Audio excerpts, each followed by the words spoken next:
Also known as the Better Sugarcane Initiative Limited, Bonsucro is a global multi-stakeholder, non-profit initiative dedicated to reducing the environmental and social impact of sugarcane production. Its mission is to foster the sustainability of the sugarcane sector through a metric-based certification scheme and by supporting continuous improvement for members. Sugarcane, the world's largest crop. Cultivated on more than 23 million hectares in more than 90 countries, sugarcane has an annual worldwide harvest of 1.7 billion tons. Sugarcane accounts for about 80% of the world's sugar production. In Singapore, sugarcane is more affectionately known as a sweet, refreshing drink found in most hawker centers. The perfect drink on a hot, humid day. Even Joe Biden, the American vice president, couldn't resist when he last dropped by Singapore. We were wondering how Singaporeans would take to the idea of sustainable sugarcane, especially since anything sustainable is also likely to be more expensive. So here we are at Adam Road Food Centre, where Joe Biden had his drink. We've decided to interview the owners of the sugarcane plant to see how they might warm to the idea of selling sustainable sugarcane drinks. We went armed with our videography equipment, but unfortunately for us, they were reluctant to go on film due to business sensitivities. However, they gladly answered the questions that we had prepared for them. We showed them the logos of Bonsucro and of Fair Trade and explained to them the concept of sustainable farming. We told them that socially minded consumers like to buy Fair Trade certified products as part of their social responsibility. However, upon hearing that fair trade products generally cost more, they immediately decided that sustainable sugarcane is not for them, not even if they have the right to print one of these logos on their cups. They told us that a box of sugarcane costs 21 Singapore dollars, and at $1.50 a cup, Singaporeans are already complaining. Raising prices further is definitely out of the question. Looks like Bonsucro has a long way to go in convincing Singaporeans about sustainable sugarcane, especially when diners are more concerned about price than sustainability, even in Bukit Timah, a middle-upper-class suburban district. The law is definitely a tool which Bonsucro can use in getting people onto the idea of sustainable sugarcane. So we will now examine Bonsucro's operations through our analytic framework to see how well Bonsucro has done in producing laws or otherwise engaging laws. Here is an overview of what we're going to cover in our presentation. We are first going to explore the different analytic approaches adopted by scholars in the field of transnational law, before deciding on an approach we will take in formulating our framework to analyze Bonsucro. Next, we will discuss our adopted framework and the 4 criteria under it in detail.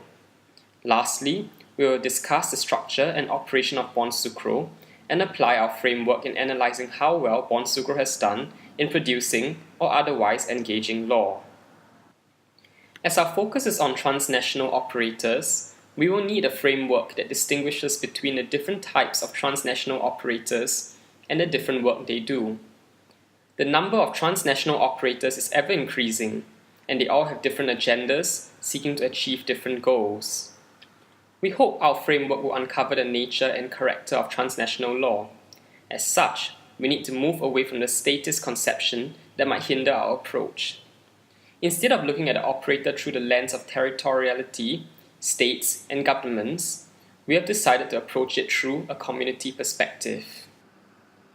There are 2 dominant schools of thought with regard to whether something is law or not. The first is the bright line approach, which emphasizes on clearly categorizing the object in question into whether it is law or non-law.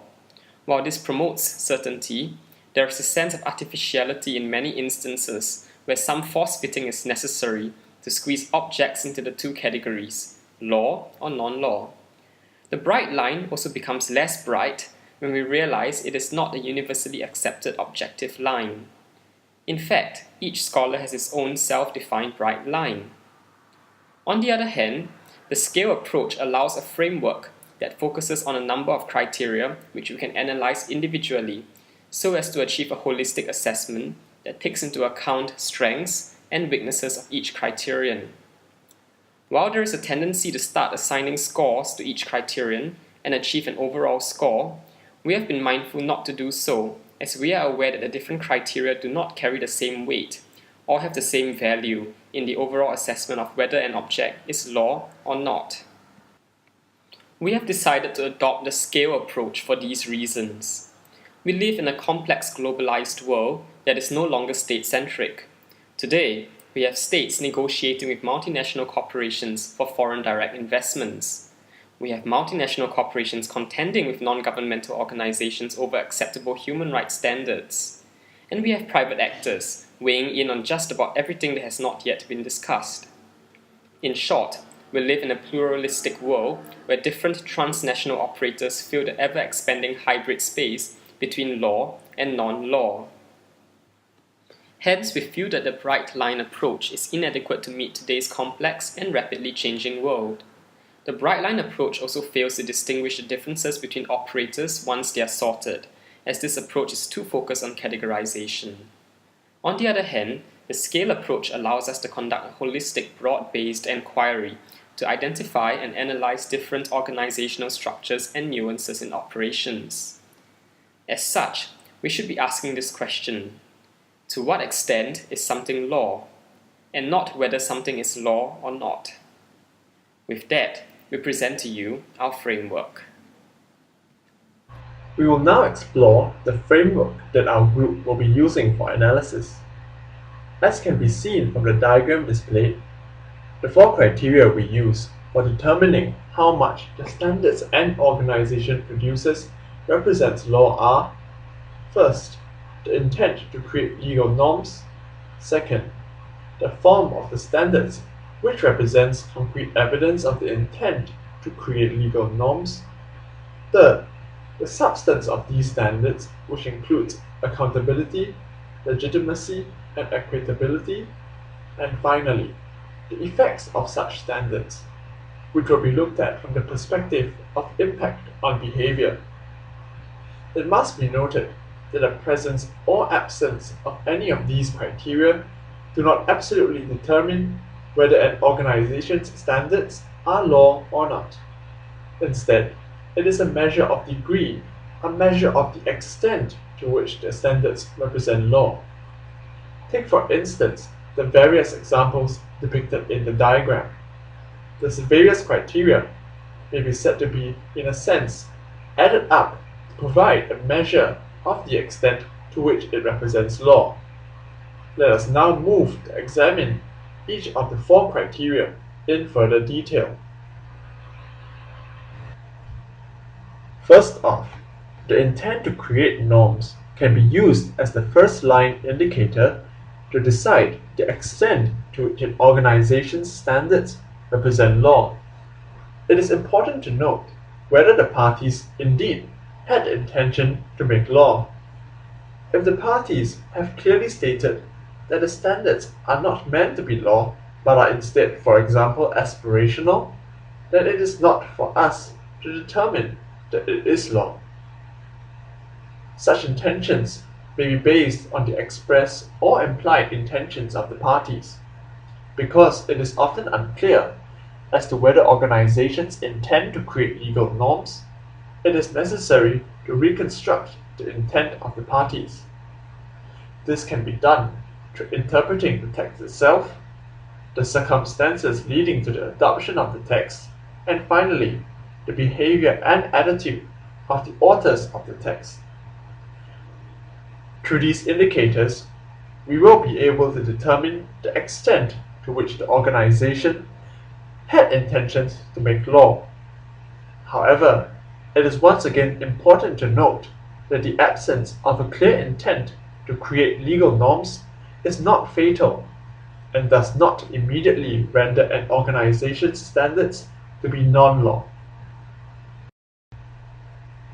Next, we look to the form of the standards which an organization creates. Form is important as it presents concrete evidence set out by the organization itself on the intention to create legal norms. Again, while it is not determinative, when a norm is set out in text and in a formal mode of presentation, it goes a long way to establishing its status as a legal norm. To determine form, we first look to the letter or the literal wording of the standards, and second, the mechanism by which the standards function. One indicator is the use of language, whether it is in prescriptive, advisory, or only aspirational form. The use of mandatory language would suggest strongly that a standard is intended to create law. However, the use of advisory language may also suggest a desire to create legal norms under certain circumstances. A second indicator is the mode of presentation of the rules and standards.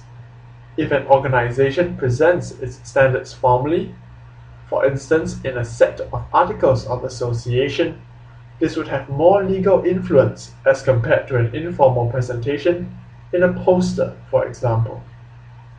Another indicator which can be used is the enforceability of these standards. This can be determined by the specificity of the rules and whether there is a means of enforcement or regulation provided by the organization itself. We then move on to consider the criteria of substance.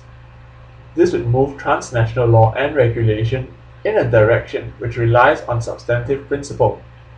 For this, we look at three areas to determine how much an organization's standards represent legal norms. First, we look at accountability. An organization's standards are more likely to represent law if it is an organization which is transparent and is accountable to independent external bodies. Taken to an extreme, if a transnational organization lacks accountability and is near authoritarian in nature, it could not possibly create substantively valid transnational legal norms. Second, the organization needs to have a certain degree of legitimacy. It should be able to command a certain degree of recognition within the community it seeks to regulate. The greater the recognition of an organization, the more its standards may be said to create legal norms. And finally, it also has to have a fair amount of good practice and respect for human rights, which is what we deem as equitability in the conduct of its operations. Finally, whether an organization's standards create legal norms can be analyzed from the perspective of its effects. This is best looked at from the perspective of whether the standards have a real impact on behavior. It is helpful to break down this impact on behavior into three categories. First of all, states and governments. Second, organizations or MNCs. And finally, the last category, the individual. For governments or states, we look at the impact of the organization's standards in terms of the governmental support and the number of states from which groups are involved and where the organization has effective reach. Moving away from state boundaries, we then look at organizations and MNCs. We are able to rate the effectiveness of an organization's standards in two ways. First, whether there are substantial incentives for such bodies to remain within the organization, and second, whether there are effective sanctions or other disincentives to discourage violation of the organization's standards. Finally, we may also look at the effect the organization has on the individual. This can be gauged in terms of the impact the organization has on the individual's decision-making and whether the organization can effectively change the behavior of individuals to be aligned with its objectives. We shall now apply our framework to our case study Bonsucro. We will first provide a short overview of the organization before analyzing how its initiators fulfill or fail to fulfill the criteria of law under our framework. Bonsucro, being a global multi-stakeholder non-profit initiative, is a transnational organization dedicated to reducing the environmental and social impacts of sugarcane production. As illustrated by its mission, vision and goals, Bonsucro seeks to ensure that current and new sugarcane production as well as all sugarcane-derived products, are produced sustainably. Bonsucro's target penetration of the sugarcane community as a tangible indicator sets the representative standard to be used in the measurement of its progress or success. In the interest of saving time, we'll be using its objectives and its features to give an overview of how Bonsucro works. As encompassed in its objectives, Bonsucro aims to achieve its mission in two main ways. First, through standard setting, which is the designing and organizing of a multi-stakeholder process for defining and regulating their sustainable production. Second, by ensuring the integrity of the implementation of the standard through certification. Bonsucro's main features include active membership, where member companies and organizations elect the Bonsucro board, help to develop the standards through expert groups, and ensure that Bonsucro's work reflects the reality of sugarcane today. This is ensured by its code of conduct, which sets out the commitment of its members. Another feature will be its complaint resolution process. Bonsucro addresses complaints against its members in a manner reflective of its nature, mission, and goals, by resolving and documenting issues in limited areas according to its own principles and processing an appeal procedure. Bonsucro's main feature, which is what we will focus our analysis on, is the Bonsucro certification system. A certificate will be awarded upon the passing of all production certification processes, and Bonsucro will announce a successful certification where products can then be traded. The chain of custody certification, which provides assurance of the integrity of Bonsucro's certified products true to their final delivery point, is certified separately. The certification system has three main elements, each with its own documents detailing the precise scope, requirements, and procedures of the respective frameworks. As with the certification system, the first element, standards, has two components. First is production standard, which contains principles and criteria that take into account economic, social, and environmental aspects of production. Second, its main balanced chain of custody standard, which contains technical and administrative requirements through production, warehousing, transportation, and trade to use of sugarcane and its derivative products.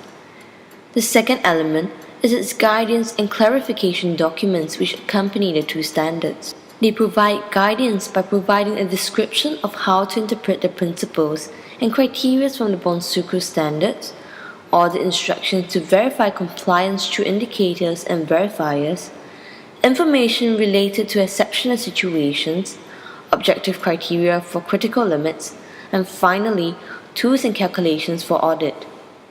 The final element is a certification protocol that presents the process and procedure for certification, including certification requirements for demonstrating compliance to Bonsucro standards, rules and requirements for certification bodies to be given permission to audit, and finally, audit procedures for certification bodies to verify compliance.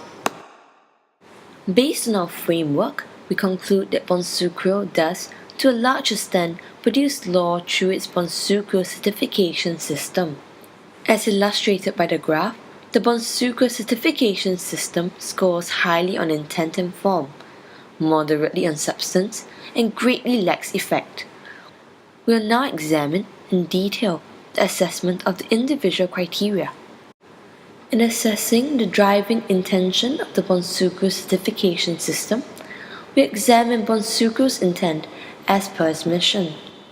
In order to foster the sustainability of the sugarcane sector, Bonsucro has to influence all companies and organizations with an interest in sugarcane to adopt practices that work towards the attainment of sustainable production. This indubitably requires the creation or changing of norms, ranking Bonsucro and its certification system highly in terms of intent. Particularly, rather than simply adopting and encouraging general aspirations, Bonsucro has a clear intent to actually create specific legal norms, as are expressed to concrete goals of certification, improvement, marketing, and growth. These each have their own specific verifiers to be met, which are contained in the Bonsucro Strategic Work Plan. Examples of such verifiers under the goal certify include developing and implementing a certification plan for target markets, as well as introducing the licensed Bonsucro Trainers Program.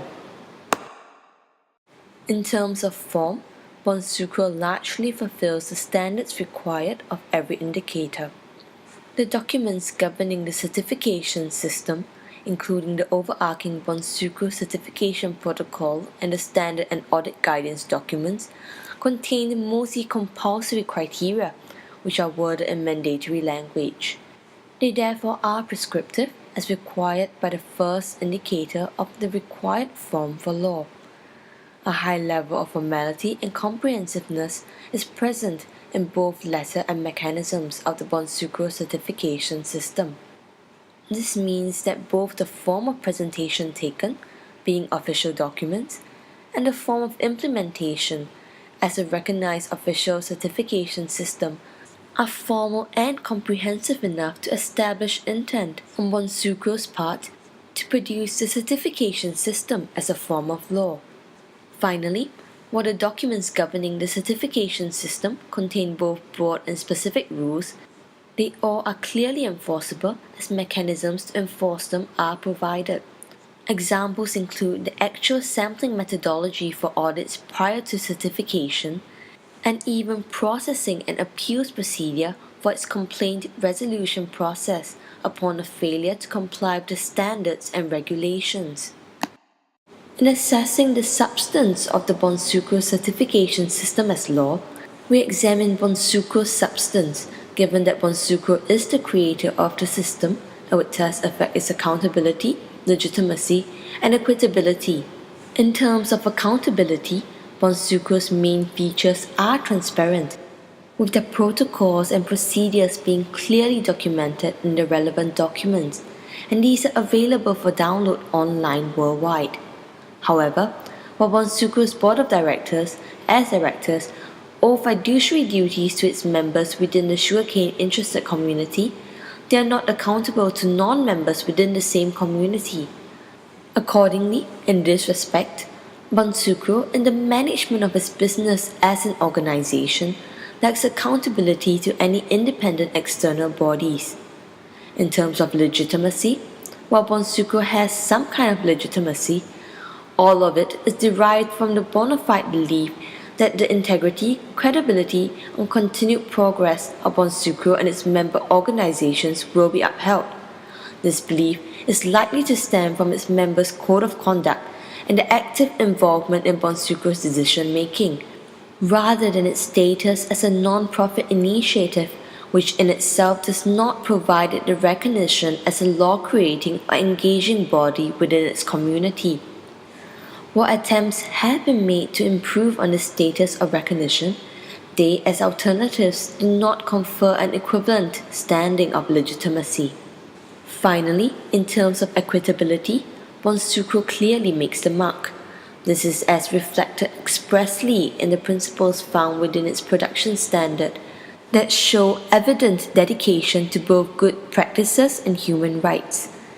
In light of the mixed extent of fulfillment of the relevant indicators, Bonsucro can only be said to have moderately satisfied this aspect. Lastly, the effect of Bonsucro's main certification system may be assessed by Bonsucro's membership and the adoption of the system itself, benchmarked against its target of 20% penetration by 2017.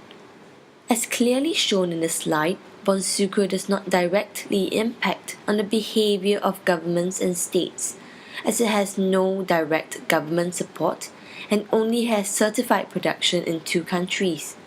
Similarly, its impact on organizations and multinational corporations is limited, as seen from its membership and certification rate. This may be accorded to the fact that there are little tangible benefits for staying on as a member, and that the maximum sanction for non-adherence to rules is expulsion from the group itself. Finally, Bonsucro has an insignificant impact on the decisions of individuals. This is not only specifically shown by the membership growth graph, but was also illustrated in our interview with the Adam Road sugarcane store itself. Even when benchmarked against its target penetration by 2017, Bonsucro is still more than 5 times away from its goal, with only 4 more years down to 2017. While the upward trend in the graph suggests that Bonsucro shows potential to achieve much greater effectiveness in the years to come, as it is, Bonsucro and its certification system lack greatly in the effectiveness of norm creation. Accordingly, the Bonsucro certification system has little effect as law, and Bonsucro minimal effect as a law-creating or engaging body. We have now come to the end of our presentation. Thank you for being attentive. This project was done by Trent, King Huang, and Nicole, appearing in order of our voices. We hope you've enjoyed learning more about Bonsucro, and we direct you to Bonsucro's website if you wish to learn more about Bonsucro. Thank you very much. You may also direct your queries or questions to us on the IVLE forum. Have a great day.